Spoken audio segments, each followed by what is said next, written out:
ওই কবরে যদি একবার কেউ ধরা খাইয়া যায়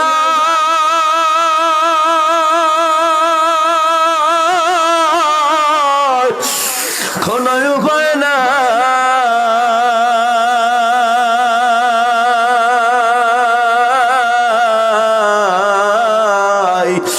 দুই পাশের কবরের মাটি পৃথিবীর দুই প্রান্ত থেকে এমন জোরে চাপ মারবে এক পাথরে রাড্ডি আর এক পাথরে ঢুকাইয়া দেবে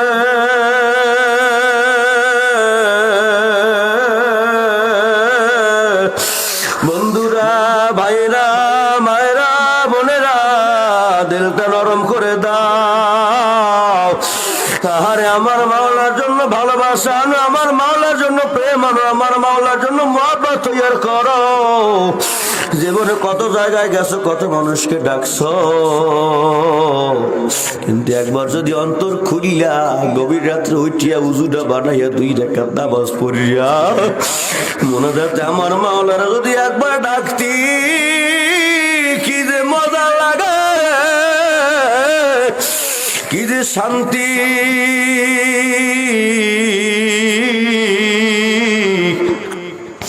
বুঝানো যাবে না হযরত ওমর রাদিয়াল্লাহু তাআলা আনহু একদিন হাঁটতেছিলেন দ্বীপ প্রহরের সময় মরুভূমির বুকে পানির বড় পিপাসা লেগে গেছে কিছু দূর যাওয়ার পর দেখছে ওই যে দূরে একটা বালককে দেখা যায় এক রাখাল কিছু বকরি নিয়ে দাঁড়িয়ে রইছে মনে করছে হয়তোবা সেখানে গেলে কিছু পাওয়া যাইবে পানি অথবা অন্য কোনো পানি জাতীয় দ্রব্য ওমর রাদিয়াল্লাহু তাআলা হাঁটতে যাইয়ে সালাম মতামত বিনিময় করার পর নিজের পরিচয়টা গোপন করিয়া ওমর রাদিয়াল্লাহু তাআলা বলে ভাই আমি বড় পিপাসিত আমার একটু পানি দাও কয় না আমার কাছে তো পানি নাই কয় তাইলে কি করবা কয় দুধগুলো তোমার যে কতগুলো বকরি দেখা যায় আপনাদের কষ্ট হয় নাকি আমাকে একটু সেখান থেকে দুধ দহন করে দাও ওই ব্যক্তি বলে ও ভাই তুমি কি তোমাকে তো আর আমি চিনি না কিন্তু শোনো তোমাকে পানি দেওয়া দরকার দুধও দেওয়া দরকার কিন্তু কেমনে দেবো শোনো এই যে বকরিগুলো দেখো একটা বকরিও কিন্তু আমার না সব আমার মালিকের সব আমার দুনিয়ার মালিকের অনুমতি ছাড়া তো আর আমি দিতে পারি না এবার ওমর রাদিয়াল্লাহু তাআলা বলে দেখছো ভালোবাসা মহব্বত প্রেম আল্লাহর মহব্বত কার অন্তরে আছে কিন্তু বলা যায় না বন্ধুরা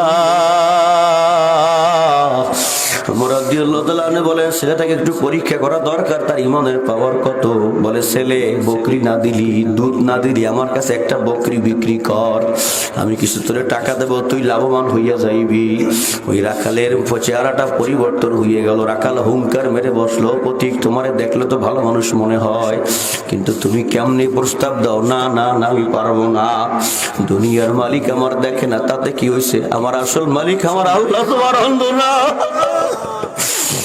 বন্ধুরা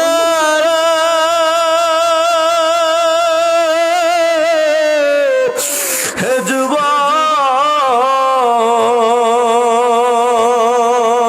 যুবক গভীর রাত্রে গুনাহ করো রে মোবাইলে গুনাহ করো কেউ দেখে না আমার আল্লাহ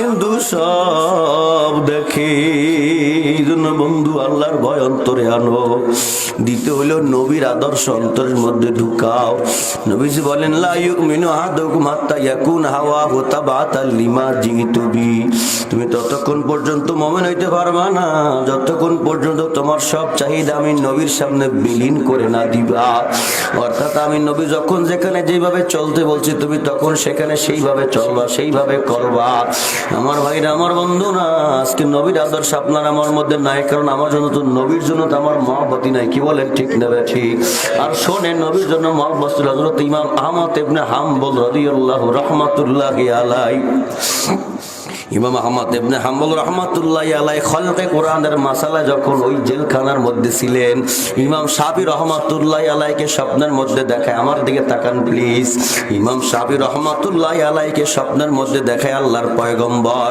ও ইমাম শাফি রে আহমদ ইবনে হাম্বলের খবর দিয়ে দাও আমি নবীর সুন্নতের এতটাই পাগল আমি নবীর সুন্নাতগুলো মাইনা আমি রাসূলকে এতটাই খুশি করছে ও আহমদ ইবনে হাম্বল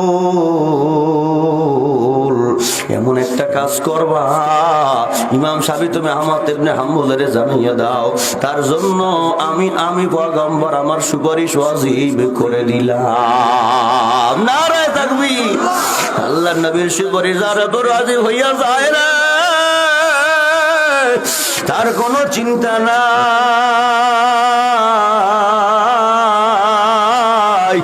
আমার ভাইরা, আমার বন্ধুরা, ইমাম সাহাবী রহমাতুল্লাহি আলাইহি তার খাদেমকে পাঠিয়ে দেয়, খাদেম তুমি যাও, তুমি কি ইমাম আহমদ ইবনে হাম্বলের খবরটা দিয়া দাও।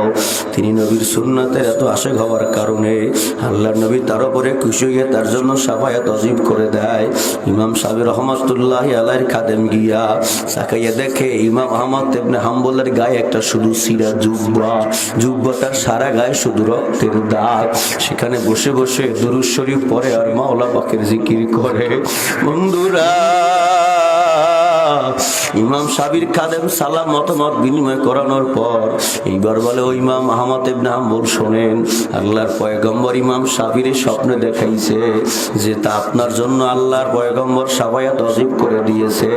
ইমাম সাবি খবরটা ইমাম আহমদ ইবনে হাম্বল খবর শুনিয়ে জোরে জোরে কান্না শুরু করে দিয়েছে। সুবহানাল্লাহ। খবরটা তো সুখের, কিন্তু কান্না জোরে দিল কেন? কি ইমাম তুমি কান্না করো কেন? তোমার তো সুখের খবর। আরে পাগল, তুই বুঝবি না, এই কান্না সুখের কান্না, এই কান্না দুঃখের কান্না না। সন্তানকে বড় কষ্ট করে মা লালন পালন করাইয়া পড়াশোনা করার সন্তান এফেলাস ভাই, এফেলাসের রেজাল্ট পাওয়ার পর মা শুধু কান্দে। কিরে কেন কাঁদাও? কয়ে কান্না সুখের কান্না, দুঃখের কান্না না। আমার ভাইরা,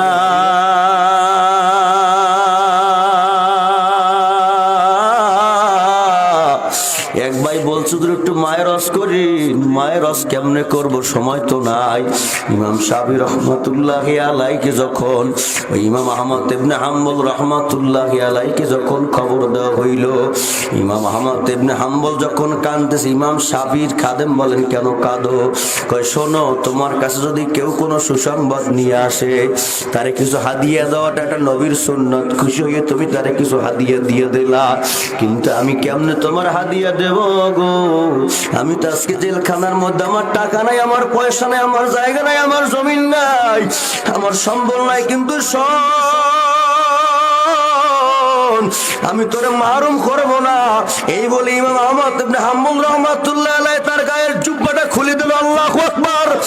ইমাম আহমদ ইবনে হাম্বল রাহমাতুল্লাহি আলাইহি জুব্বাটা খুললা সাবির খাদেমের দিয়ে বলে, খাদেম জুব্বাটা নিয়ে যা, আমি তোরে হাদিয়া দিলাম। তুই শুন রে, যদি জুব্বাটার মধ্যে রক্ত, তুই তুচ্ছ মনে করবি না, তুই আবার তুচ্ছ মনে করে ফেলে দিবি না। এটা আমি নবীর আশিকের, এটা আমি নবীর আশিকের রক্ত।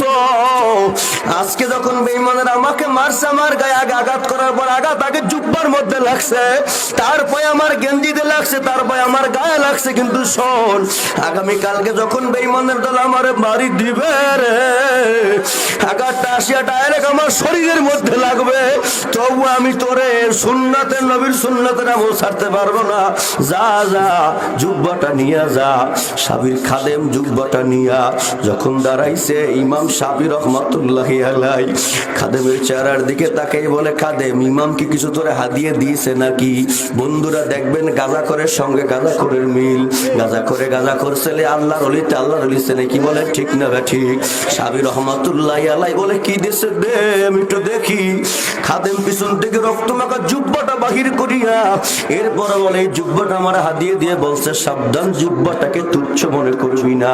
সাফি এতিমের মতো, ভিক্ষুকের মতো বলতেছে, জুব্বাটা একটু আমারে দিবি, আমি একটু পরে তোরে দিয়ে দেব। জুব্বাটা নিয়ে যখন ঘরের মধ্যে গেছে, একটু পরে আইনে জুব্বাটা আবার খাদেমের হাতে দিয়েছে। খাদেমের হাতে দেওয়ার পরে খাদেম দেখে জুব্বা নিল শুকনা, এখন কেন জুব্বা ভিজা? ডাক দিয়া বলি, মা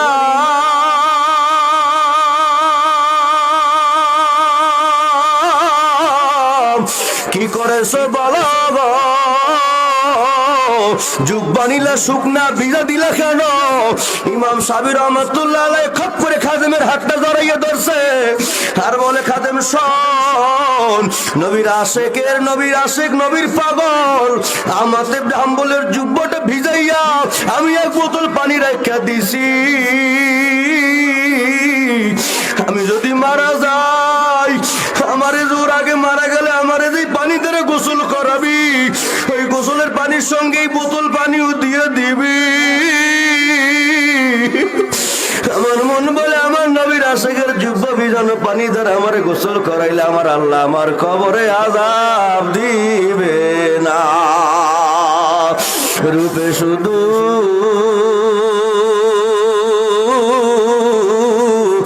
আখি বলা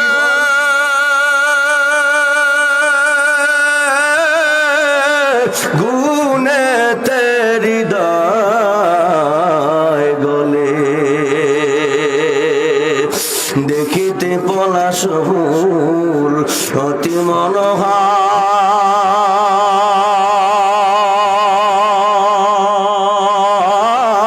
মনোহার, সুবাস বিহনে তারে না করে আদর। ভাইরা, শেষ আমার কথা।